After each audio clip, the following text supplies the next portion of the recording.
여러분, 써니피디아에 잘 오셨어요. 오늘은 정말 유명한 고전이자 여러분들이 좋아하시는 책이죠.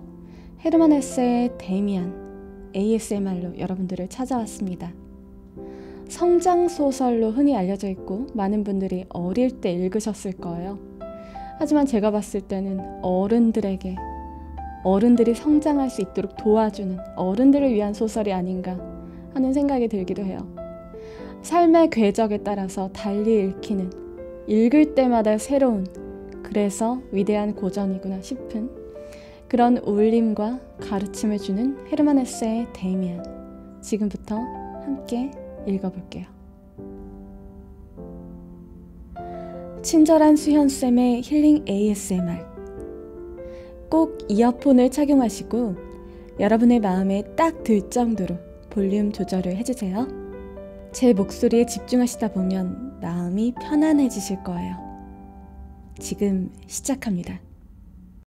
나는 누구인가? 그 누구도 명확한 답을 찾기 어려운 질문이죠.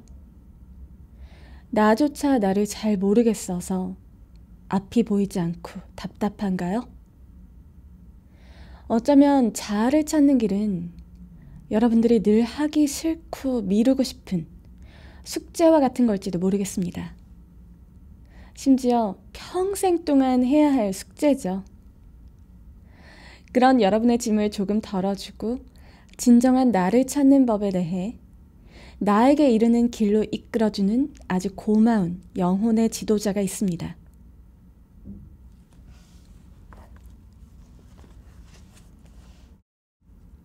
각기 인간의 인생은 자기 자신애로의 길이며 하나의 길의 시도이며 오솔길의 암시인 것이다. 여태껏 송두리째 자기 자신이었던 사람은 없었다. 그럼에도 각자는 그렇게 되기 위해 어떤 사람은 몽롱하게, 어떤 사람은 명확하게 제각기 할 수 있는 대로 애를 쓴다. 각자는 탄생의 잔재와 원시세계의 점액과 알껍데기를 죽을 때까지 지고 다닌다. 많은 사람들은 한 번도 인간이 되어보지도 못한다. 그는 여전히 개구리인 채로, 도마뱀인 채로, 개미인 채로 남아있는 것이다. 데미안은 에밀 싱클레어라는 10살짜리 소년의 성장 이야기를 담고 있습니다.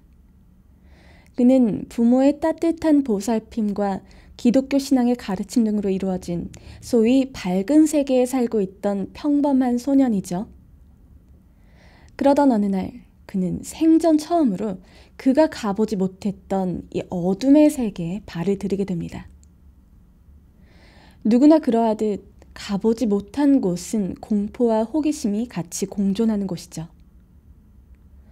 싱클레어는 그 어둠의 세계에 대해 공포를 가짐과 동시에 약간의 동경을 갖게 됐고, 어둠의 세계의 일부가 되어보려 스스로 거짓을 꾸며내기 시작합니다. 수업이 없는 어느 오후, 내가 막 10살이 넘었을 때였다. 나는 이웃에 사는 두 아이와 빈들빈들 돌아다니고 있었다. 그때 우리보다 더 큰 아이 하나가 우리 쪽으로 왔다. 13살쯤 되는 힘세고 거친 그 아이는 양복집 아들로서 초등학생이었다. 그의 아버지는 주정꾼이고 다른 가족들도 악평이 자자했다. 이 프란츠 크로머를 나는 잘 알고 있었는데 나는 그를 두려워했다. 대화가 시작되었다.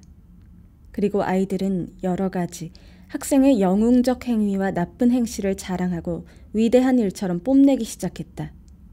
나는 잠자코 있었다. 그러나 바로 그 침묵이 눈에 띄게 되어 크로머의 노여움을 사게 될까봐 나는 두려웠다. 드디어 온통 불안에 사로잡혀 나도 역시 이야기를 하기 시작했다. 나는 굉장한 도둑질 이야기를 꾸며내고 그 주인공을 나 자신으로 삼았다. 모퉁이 물방앗간 근처의 어느 과수원에서 어느 날 밤 한 명의 친구와 배낭 하나 가득 사과를 훔친 적이 있었는데 우리가 훔친 것은 흔한 종류의 사과가 아니라 모두 라이네트와 금빛 파르메네 같은 제일 좋은 품종의 것뿐이었다고 나는 이야기했다. 이야기를 마치고 나는 약간의 박수를 기대했다. 이야기를 꾸며대는데 도취되어 마지막엔 몸이 화끈 달아오를 지경이었다. 두 아이들은 망설이며 침묵을 지키고 있었다. 그러나 프란치크로마는 반쯤 지그시 내리감은 눈으로 나를 뚫어지게 바라보았다. 그러고는 위협적인 목소리로 물었다. 그거 정말이냐? 정말이지. 나는 말했다. 정말 그랬단 말이지? 그래, 정말 그랬단 말이야. 마음속에서는 걱정이 되어 숨이 막힐 듯 하면서도 나는 완강히 단언했다. 너 맹세할 수 있겠어? 나는 몹시 놀랐다. 그렇지만 곧 그렇다고 대답했다. 그럼 말해라. 하느님을 걸고. 나는 말했다. 하느님을 걸고.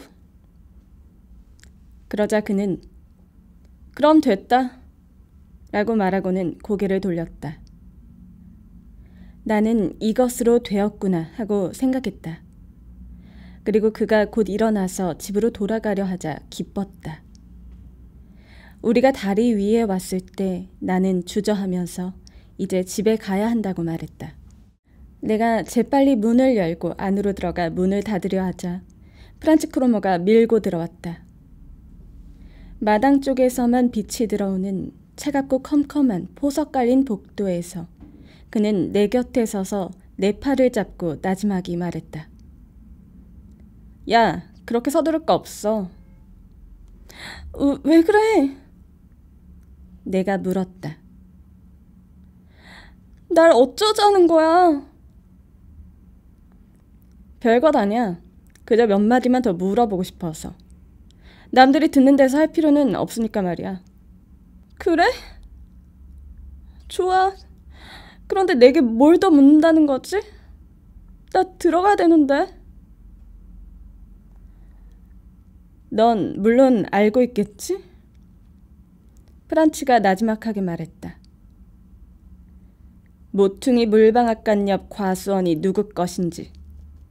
아니, 난 몰라. 방앗간 주인의 것이겠지. 프란치가 내 몸에 팔을 감고 자기에게로 바싹 끌어당겼으므로 나는 그의 얼굴을 바로 코앞에서 들여다보지 않을 수 없었다. 두 눈은 아기에 차 있었다. 그는 흉악스럽게 미소를 짓고 있었다. 그의 얼굴은 잔인함과 억센 기운으로 충만해 있었다. 그래, 이봐. 그 과수원이 누구 것인가 말해줘야겠구나. 사과를 도둑 맞았다는 것을 난 벌써 오래전부터 알고 있었지.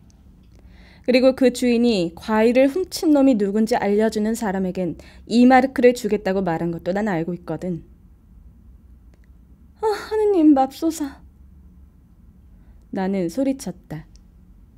세상은 내 주위에서 산산이 깨어졌다. 그는 나를 고발할 것이다. 나는 범죄자니까.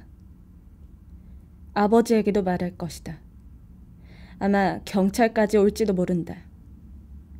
온갖 어지러움의 공포감이 나를 위협하고 온갖 흉측스럽고 위험한 일들이 나에게 몰아닥친 것이다. 내가 훔치지 않았다는 것은 이제 아무런 문제가 아니었다. 거기에다 나는 맹세까지 하지 않았던가. 세상에, 맙소사. 처음으로 나는 죽음을 맛보았다. 죽음은 너무나도 쓰디 썼다. 왜냐하면 그것은 탄생이며 무서운 변혁에 대한 불안이며 공포이기 때문이었다. 어두운 세계에 대한 동경.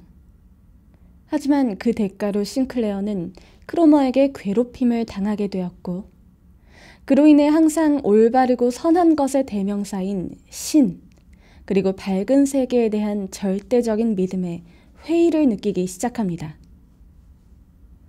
싱클레어는 크로머에게 괴롭힘을 당하며 심적으로 또 육체적으로 고통받으면서 그 괴로움으로 인해 스스로가 이젠 더 이상 밝은 세계에 속하지 않는다고 생각하여 더더욱 괴로워합니다.